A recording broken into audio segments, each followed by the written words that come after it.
অংশু, তুমি পারবে না? পারমিতা, তুমি কি পারার কথা বলছো? তুমি রিকিকে কফি খেতে নিয়ে গিয়ে কায়দা করে জিজ্ঞেস করতে পারো না?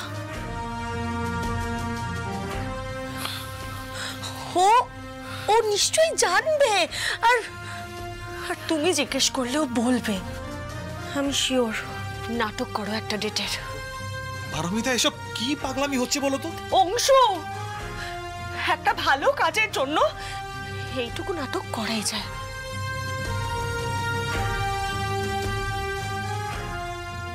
আমার জন্য এইটুকু করতে পারবে না অংশু?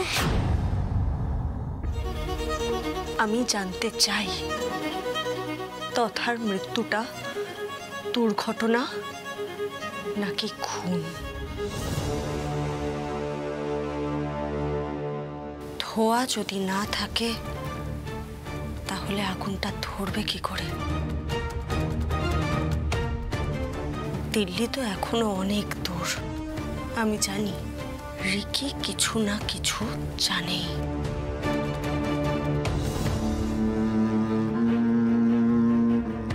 আমি একটু পরেই থানায় যাব। আগে গিয়ে দেখি রোহিতের কেসটা কি হলো, তারপর দেখি কি করা যায়। আর শোনো না, তোমরা এই উত্তেজিত অবস্থায় কেউ বাড়ি ফিরো না। আজ এখানেই থাকো, কেমন? তা নাহলে মাস্টারমশাই তোমাদের এই অবস্থায় দেখলে খুবই টেনশন করবে।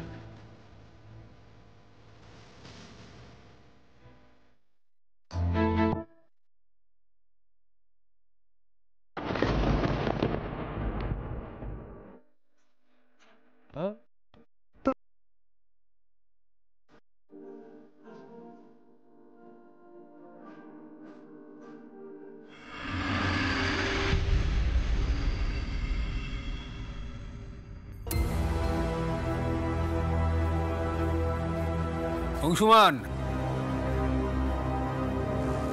স্যার। দেখো অংশুমান, তোমার বাড়ির লোক কিন্তু খুব বাড়াবাড়ি আরম্ভ করেছে। তুমি হয়তো জানো না, সকালে ফুলকি দাস রীতিমতো জবরদস্তি করে থানা থেকে রোহিত রায়চৌধুরীকে নিয়ে চলে গেছে। এগুলো কিন্তু উচিত কাজ হচ্ছে না অংশুমান। রুদ্ররূপ সান্যাল ইনজিওর্ড হয়েছে রোহিত রায়চৌধুরীর ঘুষিতে, বাড়িতে চড়াও হয়েছে।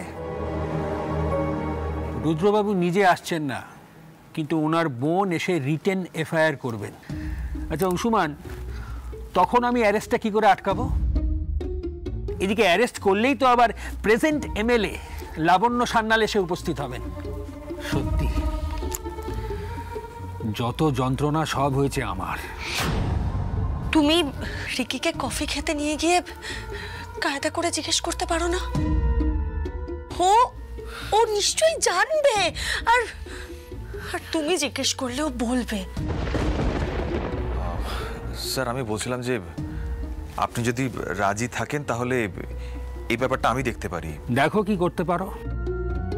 আমি বেরোলাম তাহলে।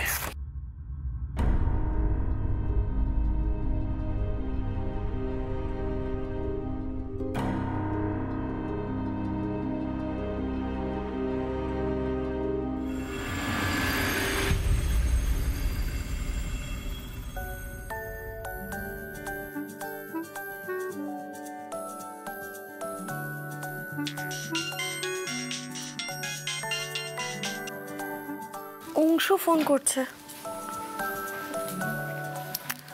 হ্যাঁ অংশু, বলো। শোনো ম্যাডাম, রিকি একটু পরে থানায় আসছে রোহিতের নামে এফআইআর করতে।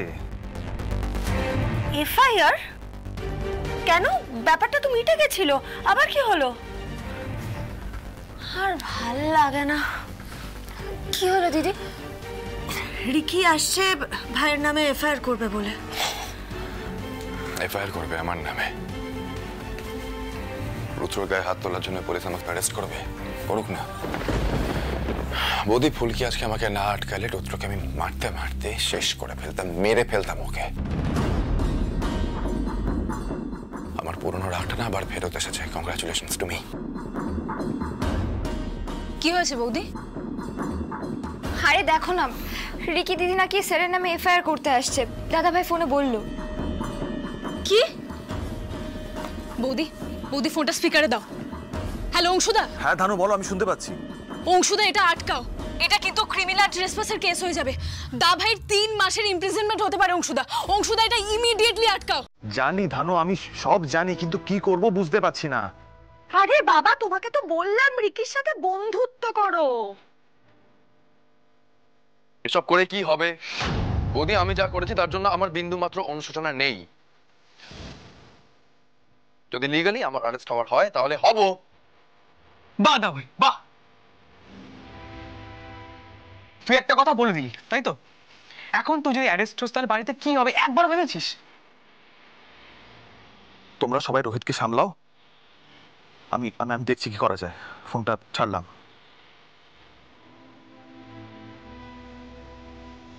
স্যার, আপনি তো খুব সহজে বলে দিলেন যে অ্যারেস্ট করলে করুক, একবারও আমার কথাটা ভাবলেন না। আজকে যখন আমার হাতে গরম জল পড়ে গেল তখন তো আপনি আমাকে খুব বকুনি দিলেন। বললেন ফুলকি দাস, তোমার কোনো কাণ্ডজ্ঞান নেই, তুমি একজন বক্সার, সাবধানে থাকতে পারো না, হাতে ফোসকা পড়লে প্র্যাকটিস কি করে করবে। আর এখন এখন তো আপনি জেলে চলে যাবেন। এখন একবার আমার কথাটা ভাবলেন না আপনি? ফুলকি দাস একা একা কি করে ম্যাচটা খেলবে? আমি আমি একটা ম্যাচ আপনাকে যারা খেলেছিলাম স্যার, শুধুমাত্র আমিই জানি ওই ম্যাচটা আমি কি করে খেলেছিলাম।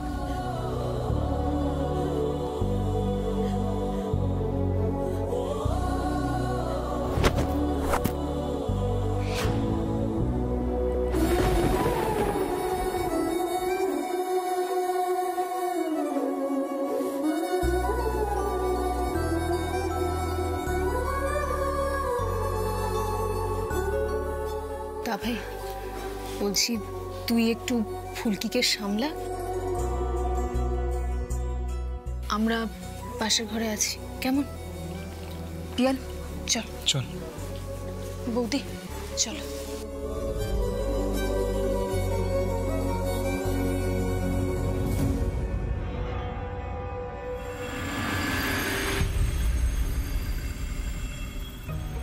ইন্সপেক্টর সেনগুপ্ত, আপনি তো খুব আইন মেনে চলেন, তাহলে আমার দাদার দিকটা কেন দেখছেন না? আমি রোহিত রায়চৌধুরীর বিরুদ্ধে লিখিত অভিযোগ জানাতে চাই এক্ষুনি। এটা কি, তুমি শান্ত হয়ে বসো আগে। কি বসবো মানে? আমি এফআইআর করতে চাই এক্ষুনি। রোহিত রায়চৌধুরীকে আমি গারদের পেছনে দেখতে চাই, আর সেটা আজকেই। রিকি রিকি, আমার আমার আমার কথাটা তো শোনো আগে। তুমি শান্ত হয়ে বসো, আমি তোমাকে কথা দিচ্ছি, আমি রোহিতকে অ্যারেস্ট করব, ঠিক আছে? কিন্তু রিকি, তার আগে আমার কিছু ব্যক্তিগত আলোচনা করার আছে তোমার সঙ্গে। মানে তুমি যদি রাজি থাকো তাহলে আমরা কফি খেতে খেতে আলোচনাটা করতে পারি। কি আপনি কি বলছেন বলুন তো? এতদিন পর হঠাৎ করে আপনি আমার সাথে কফি খেতে যাবেন? না মানে আমি তো কিছুই বুঝতে পারছি না। আপনি কি এফআইআরটাকে অ্যাভয়েড করতে চাইছেন নাকি?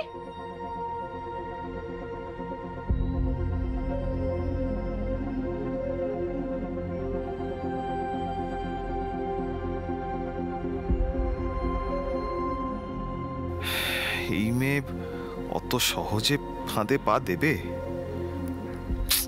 পারমিতা তো বলেই খালাস।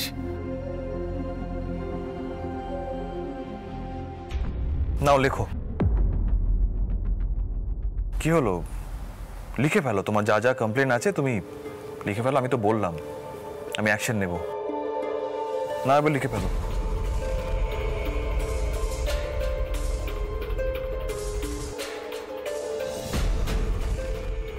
গেল না আটকানো, এরপর রোহিতকে কি করে বাঁচাবো কি জানে, আমি কিছুই বুঝতে পারছি না কি করব।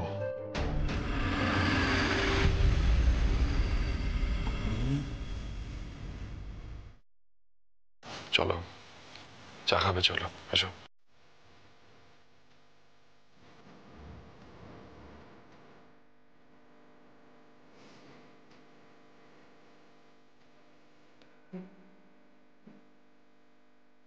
কি হলো? চলো না, চা খাবে, চলো না, এসো না, এসো। আর অভিমান করে থাকতে হবে না। তুমি তুমি আমার অবস্থাটা বুঝতে পারছো না? না, আমার মনের মধ্যে দিয়ে কি চলছে এটা বুঝতেই পারছো না। কি রুদ্রর জন্য আমি কতবার তোমাকে ভুল বুঝেছি বলতো? অলমোস্ট হারিয়েই ফেলছিলাম আমি তোমাকে। শুধুমাত্র ওই একটা মানুষের জন্য আমি তোমার সাথে কত খারাপ ব্যবহার করেছি। একটা কথা আমি আজ পরিষ্কার করে বলে দিচ্ছি, ফুলকি যেন রয় চৌধুরী বাড়িতে আর কোনোদিনও পা না রাখে।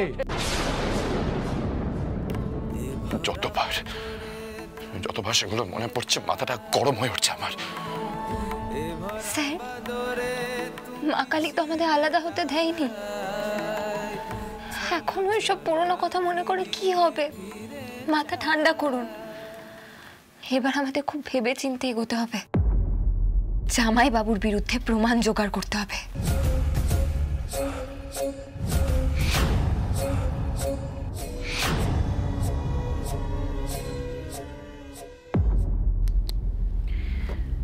কি ব্যক্তিগত আলোচনা আছে তোমার?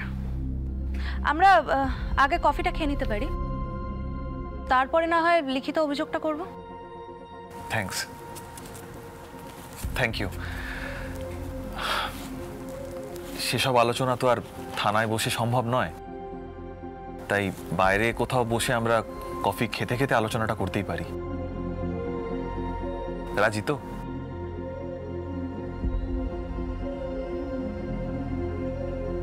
আমি 1 মিনিটে আসছি। কিছুদিন আগে পর্যন্ত তো আমার দিকে তাকায়ওনি, এখন বোধহয় পারমিতা দিকে আর সেভাবে ভালো লাগছে না। সেটাই স্বাভাবিক। আমি এমন নাচাবো না এই অংশুমান সেনগুপ্তকে। ভাই, অংশু ফোন করেছিল, অংশু রিকিকে নিয়ে দা কফি বলে ক্যাফেতে যাচ্ছে। আমাদেরকেও যেতে বললো। রিকির সমস্ত কথা রেকর্ড করতে হবে। আমরা সবাই মিলে যাব, লুকোতে পারবো আমরা? একদমই না। দা ভাই, তুই ফুলকি আর বৌদি কাস্টমার হয়ে ওখানে যা, আমি আর পিয়াল ওয়েটার সাজবো।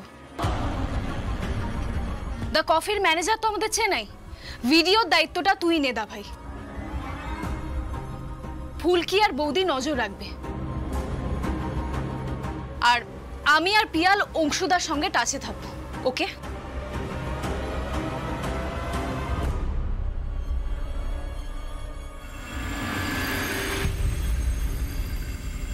অংশুমানবাবু এই 3 নম্বর টেবিলটাই বুক করেছেন।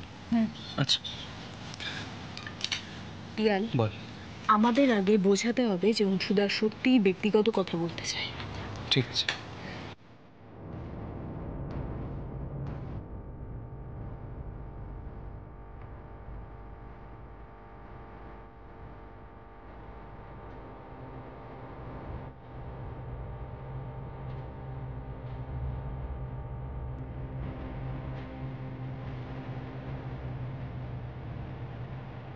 পিয়াল, রিকি।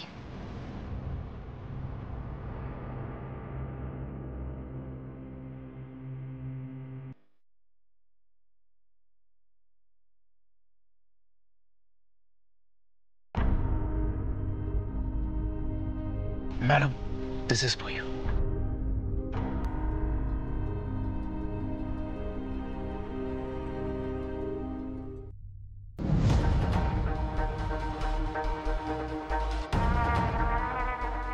ফ্রম অংশুমান সেনগুপ্ত। ব্যাস ব্যাস, সব বোঝা হয়ে গেছে। আমার পারদের পাত্তা কেটে গেছে। এবার রিকি এন্ট্রি নেবে। এত দূর থেকে কথাবার্তা রেকর্ডেড হবে ভাই? অংশুকে একটা মেসেজ করো তো।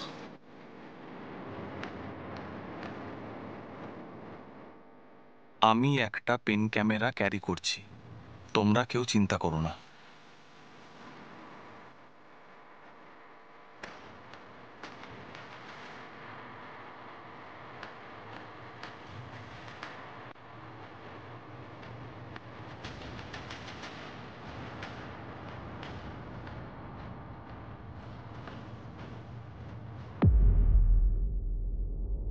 আবার ফুলও পাঠিয়েছো?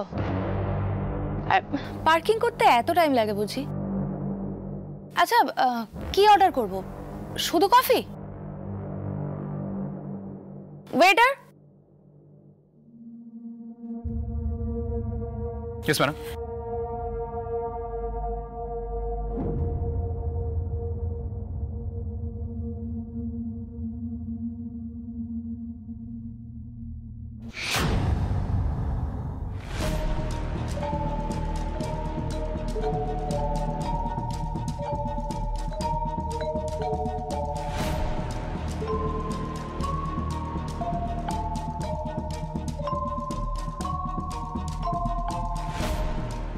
দাদা ভাই ধরা না পড়ে যায়। ধরা পড়ার আগে তথার মৃত্যুর ব্যাপারে রিকি কি কি জানে সেটা বার করতে পারলেই হলো। দুটো ঘুষি মারলে রুদ্রর পেট থেকে আমি সব কথা বের করে নিতে পারতাম। তো শালিনী আর এক শয়তান পুলিশটাকে বসলো, করতে পারলাম না কিচ্ছু। এসব বোকা বোকা জিনিসের কোনো দরকারই পড়তো না। Thank you. কি হলো অংশুমান সেনগুপ্ত স্যার, কিছু বলো। ঠিক কি জানতে চাইছো? সত্যিটা রিকি, তুমি তো জানোই যে ঈশিতা রায়চৌধুরী একটা স্টেটমেন্ট দিয়েছে, মানে তথাগত রায়চৌধুরীকে মারার পিছনে রুদ্ররূপ শ্যান্নালেরই হাত আছে, এরকমটাই বলেছে।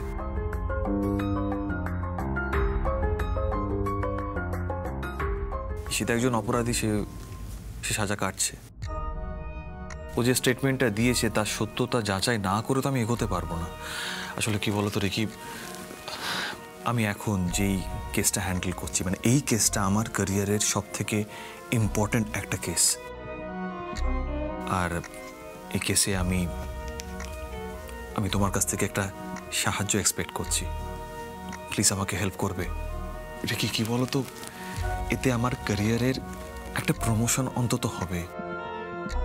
সো প্লিজ তুমি যদি একটু হেল্প করো।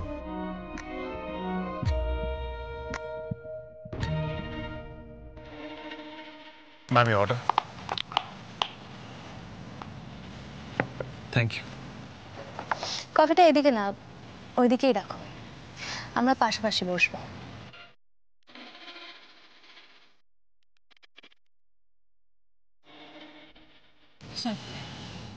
Thank you.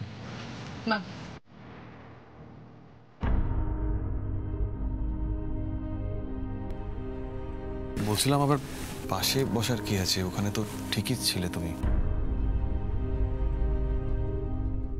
দিদি, এই মতলবটা না ঠিক হয়নি জানো তো। কেউ তো কম যাচ্ছে না। এখন যদি এই রিকি পেতনিটা দাদা ভাইয়ের ঘাড়ে চেপে বসে, এইসব পেতনি আর শাকচুনিদের না ঘাড় থেকে নামানো খুব ঝামেলার। যদি অংশুদার পেন ক্যামেরায় কিছু না ওঠে, আমাদের ক্যামেরায় কিছু তো উঠবে।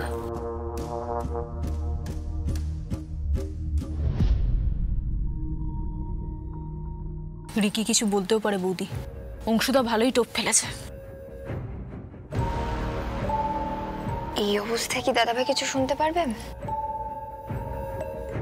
স্যার, আমার মনে হচ্ছে এটা হচ্ছে না। ফুলকি, এত বেশি কথা বলো না, রিকির কোনো আওয়াজই ক্যাচ করবে না।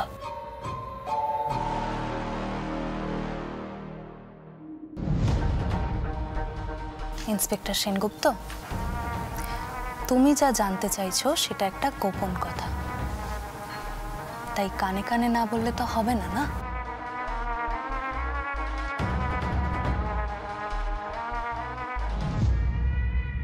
পার্বতীকে আর ভালো লাগছে না তো?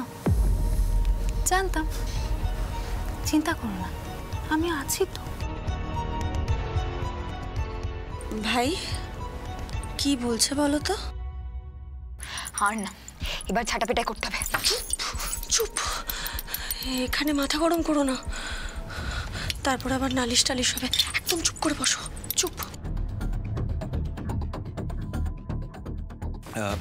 রিকি দেখো, তুমি ভুল ভাবছো, তোমার কথা ভুল হচ্ছে। আমি এখানে এসেছিলাম তোমার সঙ্গে ফ্রেন্ডশিপ করতে। তুমি এই ঈশিতার স্টেটমেন্টের সত্যতাটা কতটা জানো সেটা জানতে এসেছিলাম, এর থেকে বেশি কিছু নয়। তোমার কোথাও ভুল হচ্ছে। আবার ডিনাই করছো তুমি আমার প্রতি তোমার এই টানটাকে। বিয়ের দিনও তুমি ডিনাই করেছিলে, আমি গেছিলাম তোমার কাছে। আরে তখন না হয় একটা চক্ষু লজ্জার ব্যাপার ছিল, কিন্তু এখন তো আর সেটা নেই, বলো? আরে ইয়ার কাম অন, চলো না আমরা এখান থেকে বেরিয়ে একটা লং ড্রাইভে যাই, কেমন? আমি তো বরাবরই এটাই চেয়েছি না। পারোদিকে কিছু বলার দরকার নেই। Enough Ricky, enough. পারমিতাকে লুকিয়ে আমি কিছু করার কথা ভাবতেও পারি না। হ্যাঁ, এটা ঠিকই, তথার মৃত্যুর রহস্য আমি তোমার কাছ থেকে জানতে চেয়েছিলাম, তাই বলে আমাকে এতটা নিচে নামতে হবে এটা আমি ভাবতেও পারিনি।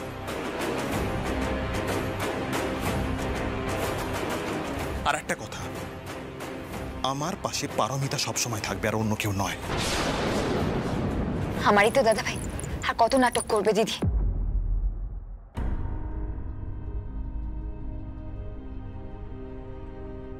চলো পারমিতা, দেখি যদি এফআইআর করতে চায় ও করুক। রোহিত যা করেছে তার জন্য ও সাজা পাবে, এর থেকে তো বেশি কিছু হবে না। কিন্তু এরকম একটা জঘন্য মেয়ের সঙ্গে আমি বন্ধুত্ব করতে পারবো না। তার মানে এটা পুরোটা একটা নাটক। আমার দাদার বিরুদ্ধে আমার মুখ থেকে কথা বের করতে চাইছিলে তোমরা? রিকি দিদি,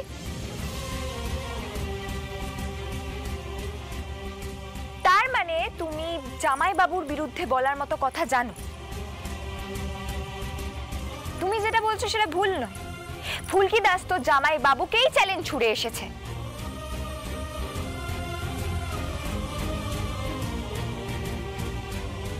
বর্দার মৃত্যু আর স্যারের বক্সিং জগৎ থেকে বেরিয়ে আসার পেছনে যদি কারোর হাত থেকে থাকে, সেটা হলো জামাইবাবু, আর সেটা আমি প্রমাণ করে দেব।